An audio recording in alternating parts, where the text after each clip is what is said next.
kékeré ni tó jẹ́ kí n pè ní kékeré ni wípé tẹ́ ẹ bá ti rí àfáà kan tó bá ti lè condemn sọ̀yí Buhari sọ̀yí Muslim kẹ́ ẹ ti mọ̀ wípé àwọn àfáà yìí wọ́n nídìí ká máa bẹ Ọlọ́run lé wọn lórí ni. Àwọn làáfáà jagbajagba.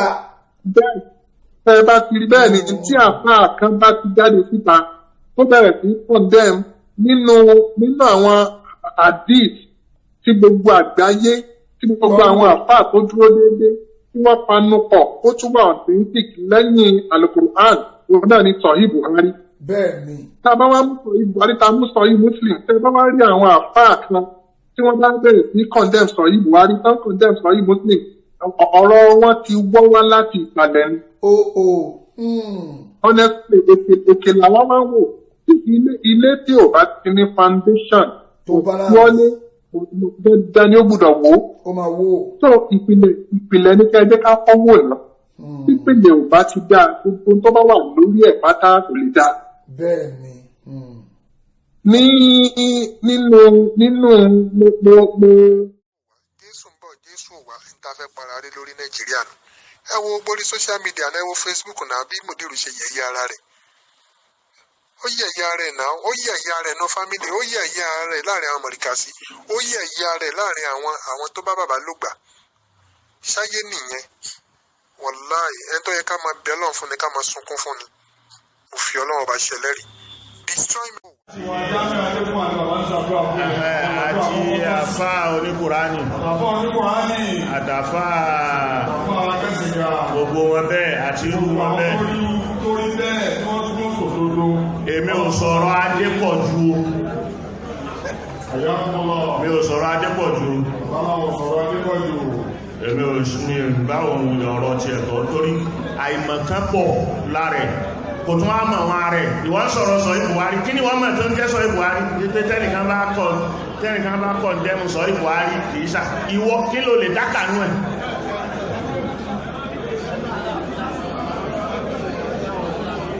kí ló lè dákà ń bẹ̀ kí ló gbọ́yé nú ẹ̀ bábá dọ́rọ̀ mùsọ́láwò àdísìkà kí èwo ló lè yanjú ń bẹ̀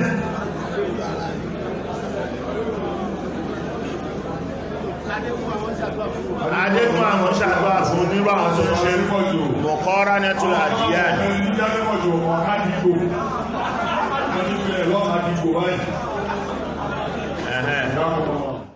Islam, what is the authentic book outside Quran that Muslims believe on?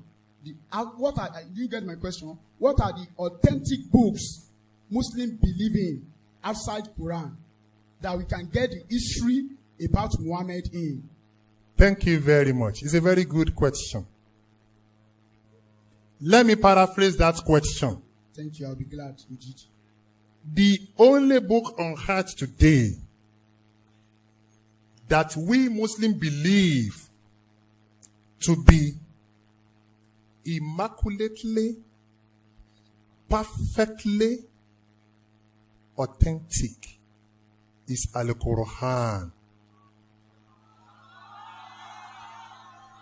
Now,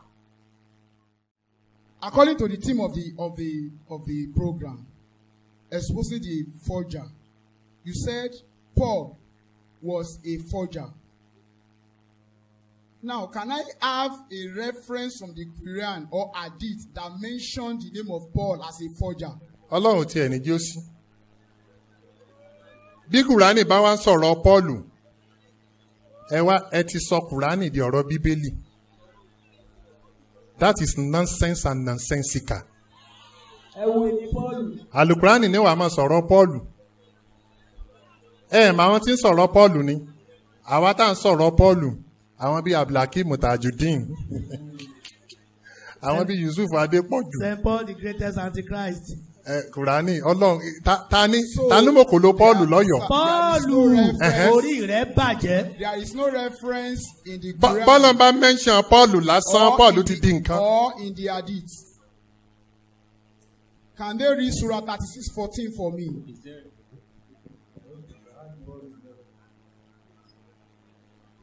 Quran 36:14 Pọ́ọ̀lù nínú Kùránì. Ọlọ́run má jẹ́. When we sent to them two, but they denied them. When we sent to them two, but they denied them. So we strengthened them with a third, and they said, "Indeed, we are messengers." This is 14. Now, who are those messengers and who sent them? That is my question. They are the messengers of God. What is their name? Their names are they helping you? Please answer me. Maybe you're asking me a question. They are answering from the backstage. I'm coming. Okay. Allah says in Al-Quran, "O you prophet, there are some prophets we sent, some we mention their names, and some we do not mention their names." So that means those names were not mentioned. The yes. three messengers. Yes, in this. Do you have tafsir? If you give it tafsir of that verse, will you believe? Please give it to me. I will believe. You will believe. Please give it to me. So say the name were not mentioned. You said so, right? Yes. Give me the tafsir. They are messengers. They were messengers of God. Their names were not mentioned according to you. Their names were not mentioned. Give me the tafsir that you use. If I give you tafsir, will you believe? Give it to me. If I give you the tafsir, if we do the tafsir of this verse to you, give me the tafsir and the name of the tafsir you use. Will you believe? Sure. You are now, not giving it we will provide you the tafsir. Please now. Give it to me. Continue. Now. Shego. Please give it to me. So, we reinforced them with a third, means we supported and strengthened them with a third messenger. Ibn Jurai narrated from Wahab bin Sulaiman, from Shuaib al-Jabal. The names of the two messengers were Sham and Yohana. And the third name was Bolos. And that was the city of Antekia. Who is Bolos? Nonsense. Thank you. Is Quran eternal or not? I don't know it. Another question. Thank you. You said Bible was edited, expunged, corrupted, modified, use series of English adjectives to qualify it. I want to ask the question again. Has Quran been edited?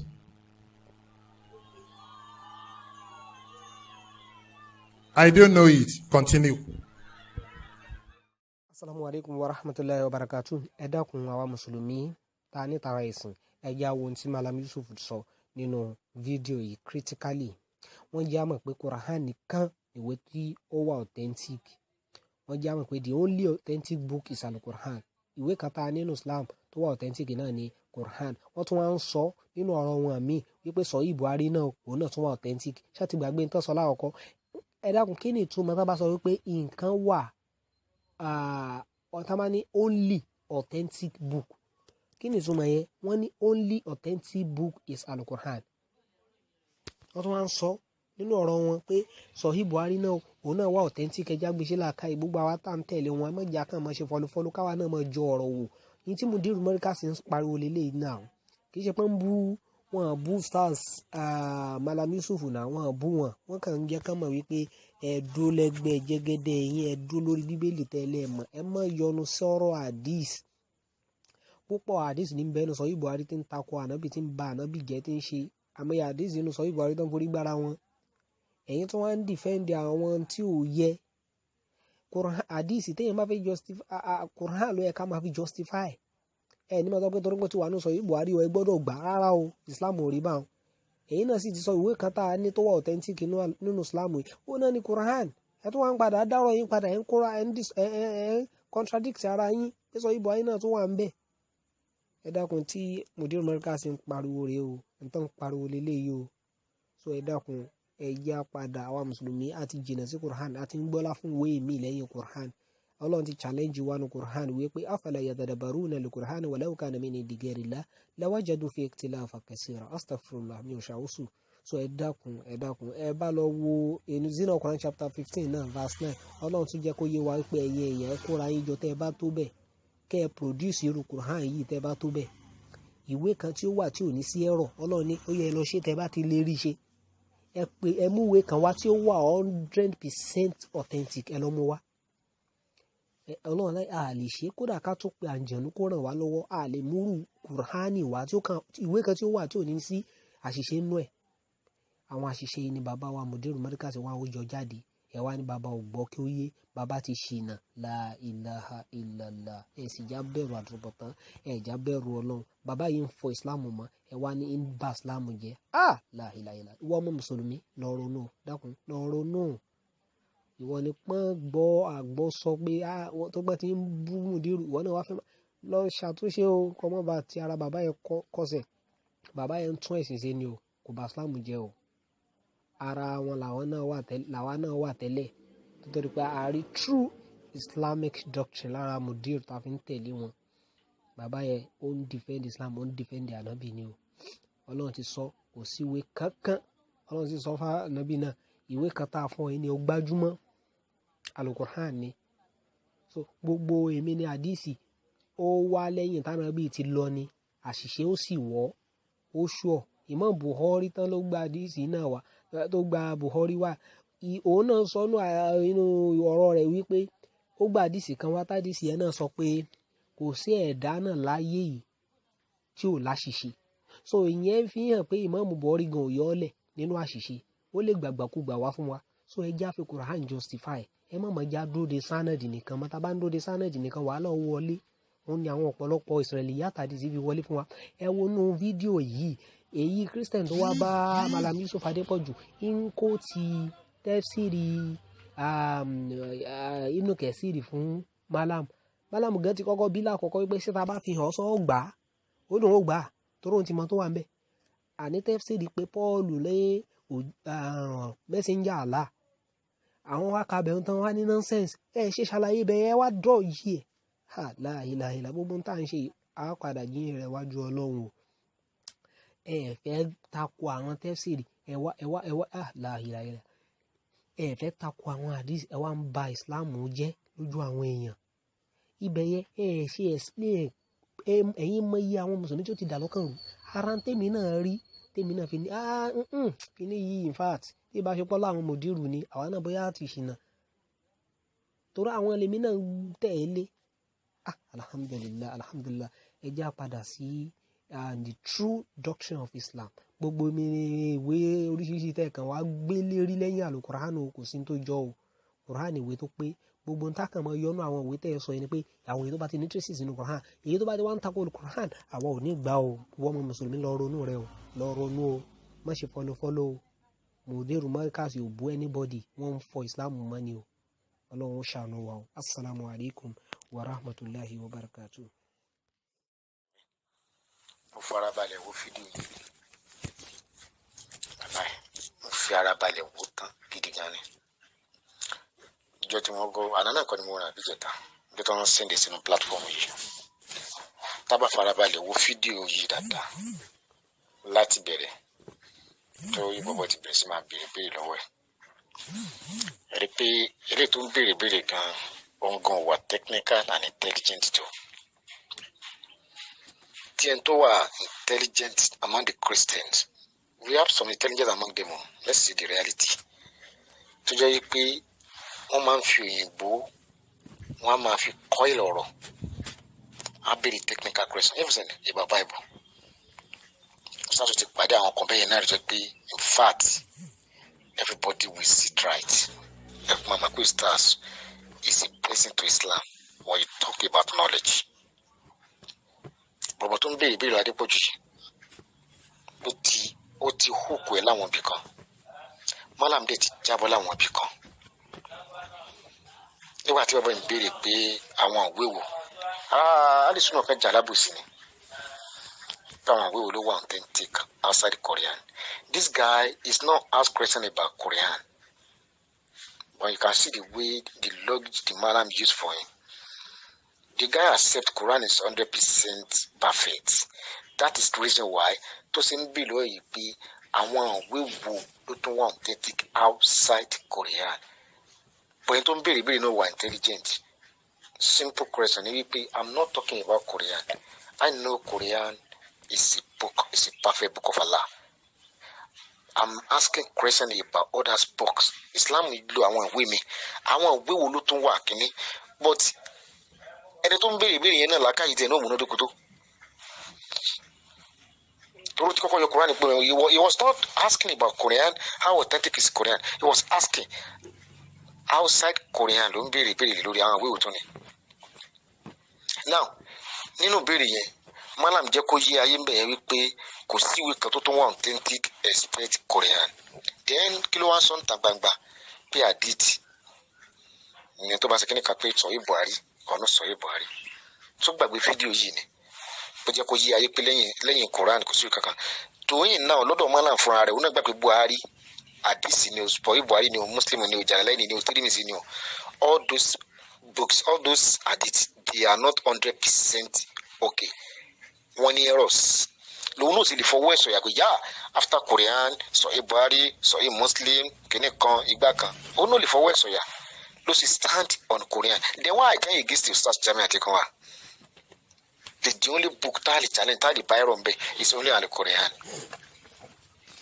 Then why are they challenging you stars? Káni sáà ló bá dúró lórí yẹn sìn ni pé the only book tó wà 100% perfect okay authentic is Al-Quran. Wọ́n máa ní sẹ́tìrì nǹkan kò gbàdí sí gbọ́ ngbọ́dọ̀ fi Buhari sí ngbọ́dọ̀ fi Muslim sí ngbọ́dọ̀ kìíní kan sí ànábọ̀ yìí sẹ́ àdékùrà ni yóò ní kò gbàdí sí gbọ́.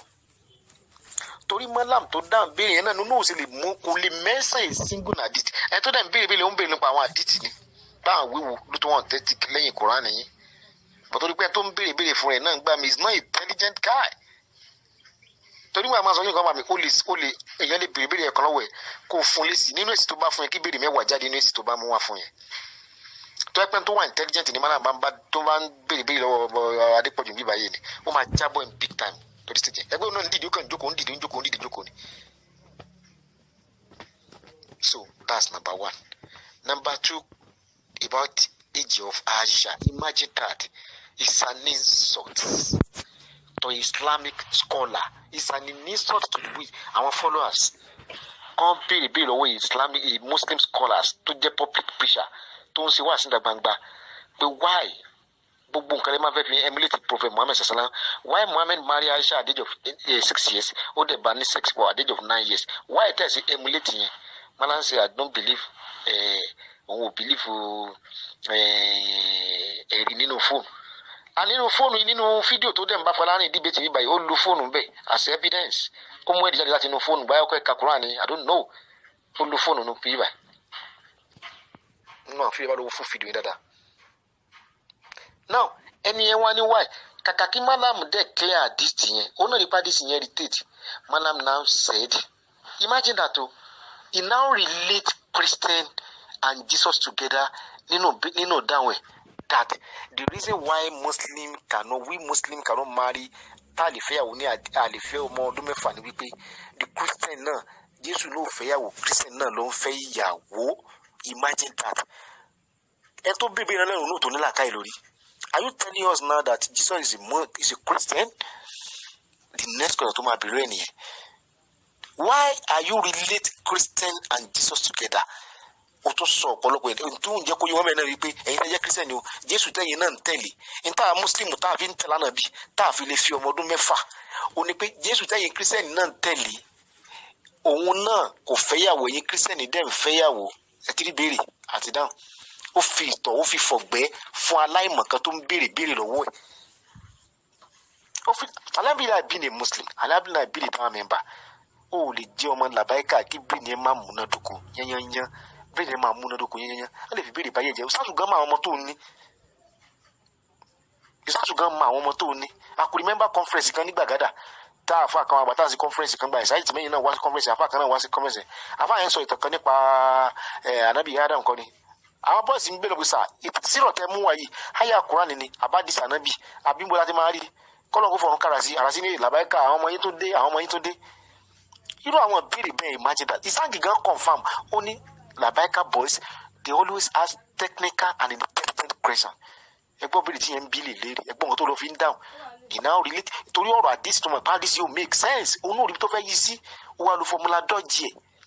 Now see the reason why Muslim tá a fi lè fẹ́yàwó mẹ́fà tá a fi lè fọmọ ọdún mẹ́fà ó ní pé Christian náà ń fẹ́ Christian ń fẹ́yàwó Jésù dẹ̀ fẹ́yàwó ó tún báyà Kùránì jẹ torí àdìsí torí àdìsí tó mọ̀ pọ́kó yìí sì ò make sense ó tún condemn ayà Quran ó condemn Quran 13 verse 38 tọ́lọ̀ tí gbogbo àwọn tá a ti ránṣẹ́ ká tó rán ànábì sẹ́sẹ̀lám gbogbo ńlá fún níyàwó tá a fún lọ́mọ ó tún condemn yẹn. Adẹ̀ ń bí wọ́n lè rè pé òkè ogun tí wọ́n lọ ń gbà yẹn Abdullahi ọmọ Abubakar àti Aisha ọmọ ọdún mélòó làwọn méjèèjì ń gbà yẹn. Aisha jọ ọmọ 15 years Abdullahi jọ ọmọ 14 years kílé tí Abdullahi ò sí lọ sójú ogun yẹn torí pé according to Islamic law ń gbà yẹn pé ẹni tó bá ti pọ̀ mọ́ 15 years ò lè sọ sójú ogun. Abdullahi ò dẹ̀ lọ sójú ogun yẹn. Ìbéèrè ni pé ṣé lẹ́yìn ogun yẹn ànábì fi Aisha ní àbí after ogun?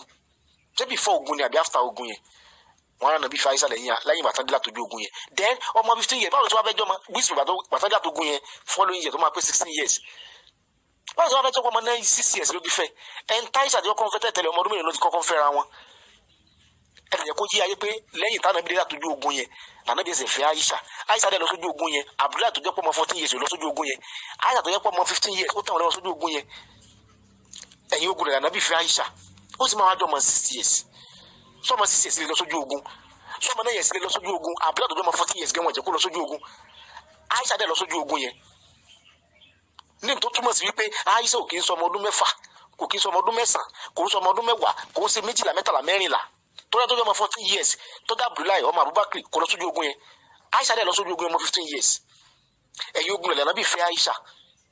Those people they don't have this thing wọn ní kíni lókè rárá I don't know mi mọ reason nítorí bá ṣe ń dùn mí ni pé wọn kì í fàyè ẹ bá wọn béèrè kẹ bá wọn drag olùfàtẹ́ pé àbúrò àìmọ́ sí jábọ́ màdí mo pè ń jọ yẹn torí ó fún mi láyè dé mo bá drag dẹ̀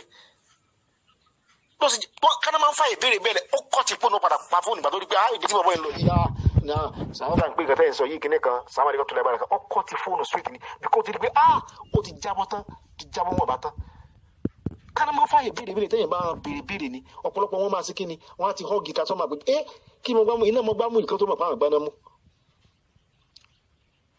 tó pírẹ́mù tí wọ́n ní nìyẹn gbọ́n wọn lè encounter long questionnaires tẹ́ tó wà intelligent wọ́n á ti jábọ́ gidi gan.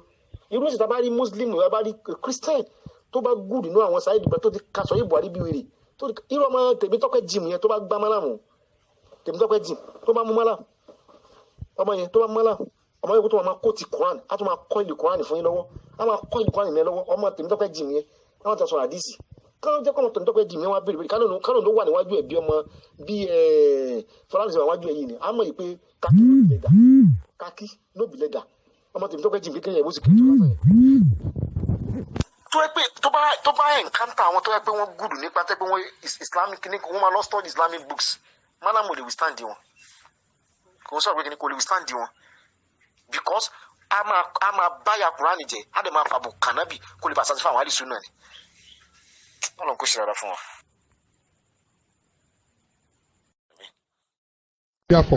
If you remember, I told you on WhatsApp that I'm coming to ask my questions. Okay, go ahead.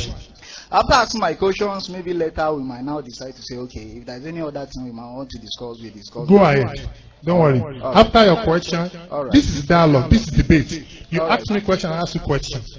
All right. The questions, my first question is about the Prophet Muhammad. You people believe that Prophet Muhammad is a... You can increase the volume, please. Is a prophet of God. He's a prophet of Allah. You understand? And I'm going to ask a question about his on the marriage between him and the Prophet and Aisha. Aisha, then yes. That's been your question. That's been the question of his son. According to the Islamic sources, it says that Muhammad got married to Aisha at the age of 6 and consummated the marriage with her at the age of 54 years. That was it. Consummated the marriage with her, at the age of 9. And the Muslims are to emulate Muhammad, are to follow the examples of Muhammad. I'm surprised I've never seen a Muslim who got married to a 6-year-old child like his own prophet and consummated the marriage with that man. Please let us be that girl at the age of 6. So I am surprised. That is what I'm here to ask. That's my first question. I'm asking Ustaz just to tell me, why is it that Muslims are not emulating their prophet by marrying 6-year-old children and having consummated marriage by having intercourse with them at the age of 9. Why is it so? And you are to emulate the prophet. Why is it so, sir? Thank you. Thank you very much. It's a very good question. My brother Simon, before going to ask your question, yes, sir. Give us the evidence. Number one, give us the evidence of the question you asked.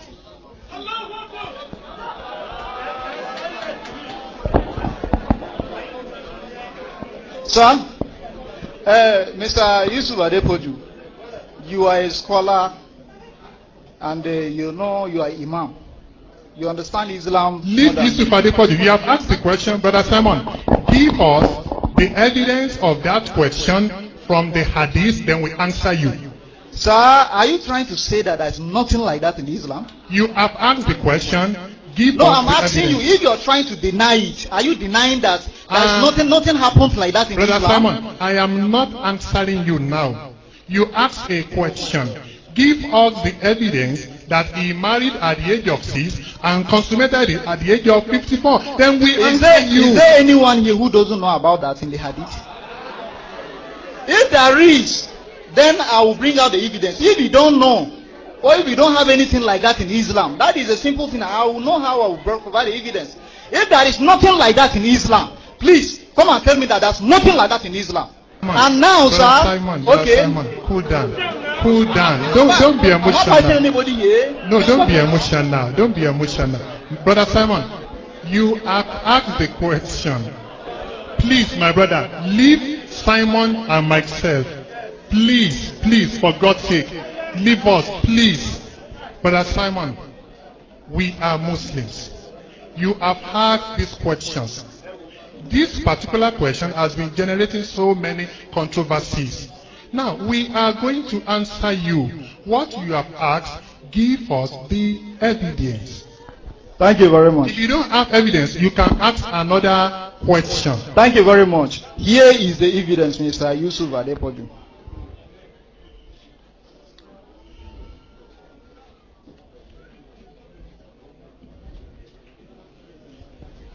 The evidence is in Sahih Bukhari, volume 7, book 62, number 64. Narrated Aisha that the Prophet married her when she was 6 years old, and he consummated his marriage when she was 9 years old. And then she remained with him for 9 years. I'm coming. Another evidence. Wait, you said 54. I didn't say 54. That was a mistake. I said 9. Please, the people are my witness, sir. You made a mistake. Sir? You agreed you made a mistake. I made a mistake when I said Muhammad consummated the marriage with the Aisha at the age of 54. You made understand? A mistake. And now here it was 9. I corrected it. Even when without looking at the evidence, I corrected it that it was 9 years old. Now another evidence also here. Sahih Bukhari, volume 7, book 62, number 65, narrated Aisha that the Prophet married her when she was 6 years old, and he consummated his marriage when she was 9 years old. Hisam said, I have been informed Aisha remained with the Prophet for 9 years till his death. What you know of the Quran by heart? This is the evidence that some people here don't know about. You are quoting from the phone.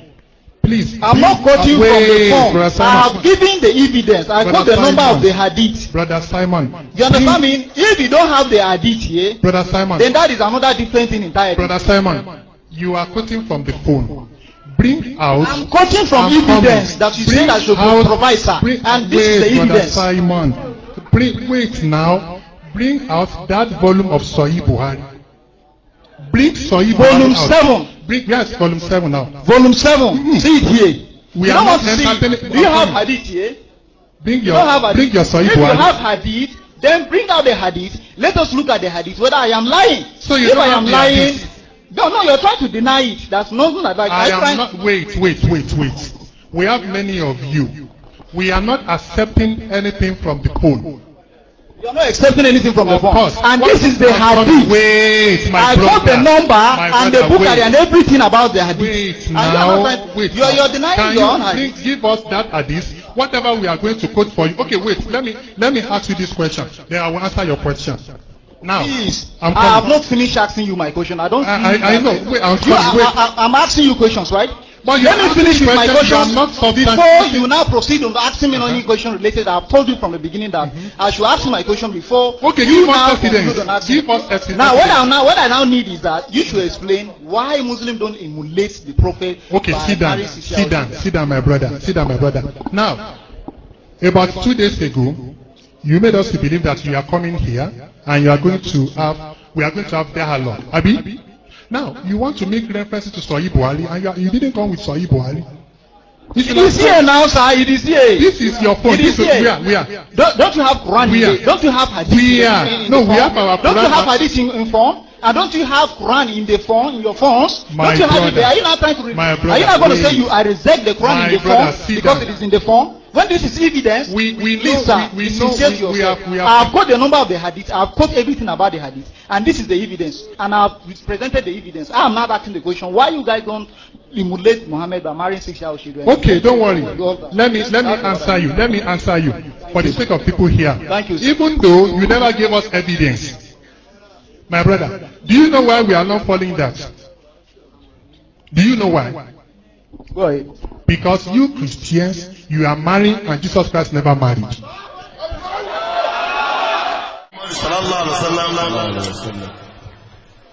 Nínú Quran, and I quoted after you, obìnrin gbọ́dọ̀ marry at property age. Yes. Fine. Thank God you accept that. And And she was given to Muhammad at the age of 6 years. Okay.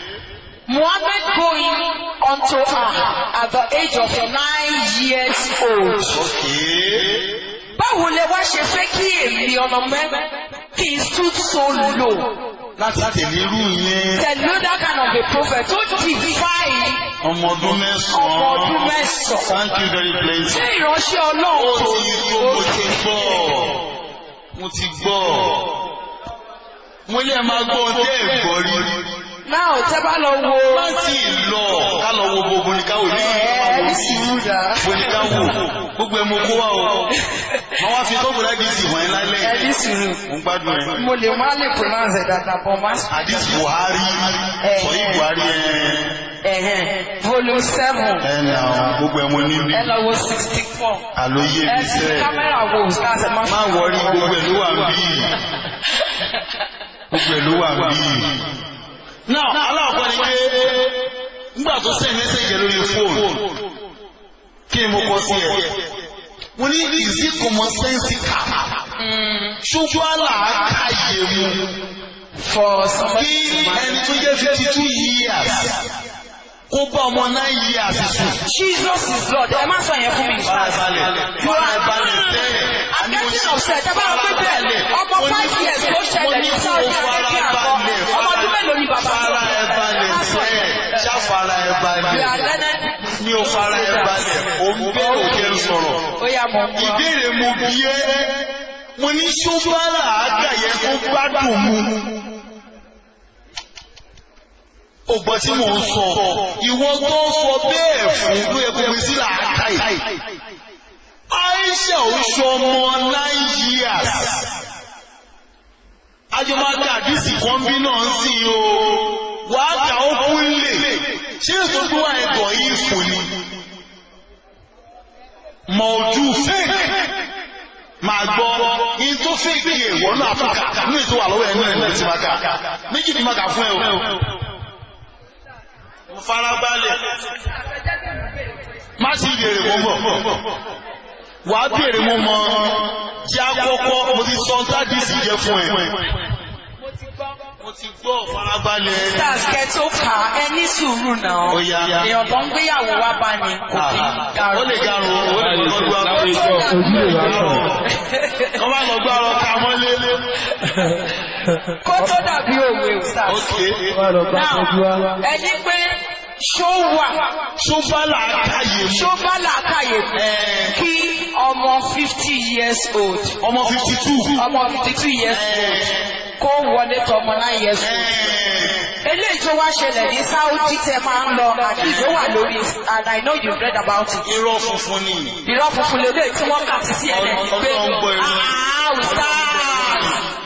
ustaz tó wà lórí bọ́ọ̀lù ní kì í ṣe Islamic channel. so reason to propaganda ni ìyá sọ eléyìí. ṣé ìgbọ́ tí bàbá ẹgbẹ́gbẹ̀mí náà sọ fún yín èmi gbà yẹn gbọ́ dáadáa. mo ti gbọ́ kírísítẹ́nì wọn náà wọ́n láìkí rọ̀ yàgà ilé. èmi ò láìkí rọ̀ kọ́ tó ṣẹlẹ̀. reality rè. tẹ̀bá lóòótọ́ ẹ̀ wá máa sọ. àní mo ti gbọ́ ṣàyàgà ilé náà. ó yá mo ti gbọ́. náà yàwó ẹ̀dì yẹn náà. ọmọ 5 years. mo ti ṣá máa wòran mo ti gbọ́. so 5 years àti 9 years. àní mo ti gbọ́ mo ti gbọ́. mo ń gbọ́. kí náà kọ́ ẹ̀. age of Aisha at the time of marriage ṣòtìrì. Okay. All right. It is believed on the authority of some hadith reports. Ó wà nínú àwọn tí a gbàgbọ́ nínú àwọn àdìtì kan tí a gbà wá. Report that the marriage ceremony known as Nikai amounting to betrothal. Èyí tí ó jẹ́ ìgbéyàwó tí a mọ̀ sí Nikai ní èdè Lárúbáwá tí ó jẹ́ ìdàpọ̀ láàrin ọkùnrin àti obìnrin. Of Aisha to the Holy Prophet Muhammad took place when she was 6 years of age. Eléyìí ṣẹlẹ̀ láàrin Anuma àti Aisha nígbà tó wà ní ọmọ ọdún 6. And that she joined the Holy Prophet as his wife. 6 years after. Ó sì darapọ̀ mọ́ ìdílé ìdílé Anuma gẹ́gẹ́ bí ìyàwó ní ọdún 3 lẹ́yìn ọdún 6 yẹn ó jẹ́ ọmọ ọdún 9 gbà. Age of 9. Ó jẹ́ ọmọ ọdún 9. We quote below from 2 source reports in Bukhari. Tí a bá wo àwọn ọ̀rọ̀ méjì tí a fi lélẹ̀ nísàlẹ̀ Bukhari nínú ọ̀rọ̀ Bukhari aṣọ ọ̀rọ̀ yìí nínú ẹ̀. Sọ pé èyí tí wọ́n mọ̀ lẹ́lẹ̀ ṣòtìrì jẹ̀wá mú mi wà. Age of kìlọ̀ pẹ̀lú 9 ṣòtìrì ṣàfarabalẹ̀ mi láìka kò sí ìbò tí kà kan má wọ̀rí àwọ̀ àtúkà mi fún wa ń sìn. Ṣíwárí ilé ìfẹ́ sọ fẹ́ analyze làá fẹ́ lò bí a 9 ní owó bí 9 kan ó gbà fún àtọ́sọ̀ pé 9 ní ìsọkúsọ àjẹmàkọ̀fọ́ máa farabalẹ̀ mú gbọ́ngbọ́n. If the narrative of Aisha marriage at 7 years of age is held to be true. Tí ó bá jẹ́ wípé Aisha yìí ó fẹ́ ànábì ní ọmọ ọdún méje bá jẹ́ òótọ́ o. Aisha should not have been born during the first year. Ẹjẹ́ ìgbé wọn ní ti bí Aisha ní àsìkò ìjìrà. Pé kò ṣe é ṣe wọ́n sì bí ìgbà yẹn gbàtọ́sọ̀ ẹ̀kọ́ wọn sí lè bí. Já tẹ̀síwájú. Another argument here, Tabari has also reported that at the time Abu Bakr planned on migrating to the that's 8 years before. Tabari súnmọ́ wá ní nígbà tí Abu Bakr múra tó fẹ́ ṣe ìrìn àjò sí Ethiopia. With whose son Aisha was engaged and asked him to take Aisha in his house as his son's wife. Ní àsìkò yìí ni a ti fi Aisha ti fẹ́ sọ́nà fún arákùnrin. Good son of coming with good son Aisha and asked him to take Aisha in his house as his son's wife. He has refused because Abu Bakr had embraced Islam. Subsequently, the sons divorced Aisha. Now, if Aisha was only 7 years old at the time of her marriage, she could not have been born at the time Abu Bakr decided on migrating Of this report, it seems only reasonable to assume that Aisha had not only been born 8 years before Hijrah, but was a young lady prepare for marriage. Now, let me ask you, are you okay? I'm okay. Now, let me ask you, question tí mo fẹ́ béèrè lọ́wọ́ yìí ni pé tó bá jẹ́ pé ó ti wà arrive for marriage, kí ni reason tó jẹ́ pé ìgbà tí wọ́n fẹ́ fún prophet yìí ó take care 3 years before he comes to her. O ṣeun. If it is true, if this is possible. No, what you know, sorry, Islamic perception yàtọ̀ sí worldly perception. Àmọ́ ọ̀nà méjì la máa fi ṣe yàwó. Àmọ́ nǹkan nípa dídùn nìkan wòlé mọ́tò nìkan. Àwọn ọkọ̀ ṣe bí ìyẹn náà wá pè ní bí introduction. Ṣé tí wọ́n introduction lè kó lọ lé ọkọ̀ ṣe gbogbo sí ìbàlẹ̀ àṣọ kọ́jọ tí wọn náà ń gbà yẹn nìyẹn ọkọ̀ ọ̀dẹ̀ tí ìbàlẹ̀ wọn láṣẹ pọ̀ wọ́n ìbẹ̀sùn wọ́n ìlé wọn káàkiri ni ṣó ń tí àwùbájú bẹ́ẹ̀ ṣe ní pé kò fẹ́ kí Aisha tẹ̀lé wọn lọ sí Medina Ethiopia tó fẹ́ lọ ní aṣọ ní Abyssinia náà kò bẹ́ẹ̀ gbà yẹn ó wá ní wá ọkọ̀ wá sí wá mú ìyàwó ẹ̀ sọ́dọ̀ tó ń bọ̀ pé ìgò tó bá tẹ̀lé wa lọ àmàfọlọ́kọ̀ mi lọ bàbá ọkọ wa sọ pé no ẹ̀yin ti muslim kìfìrí wa ọmọ mi ò lè fẹ́ ọmọ ẹ mọ́ ẹ máa jọ lọ ló ṣe fílẹ̀ kó máa bá lọ. mo rò pé ìgbà tó ṣẹ̀ṣẹ̀ dé Mẹ̀dínà tó ń ṣẹ́jù ní Aisha ṣẹ̀ṣẹ̀ wá kó wọlé Ànábì at the age of 19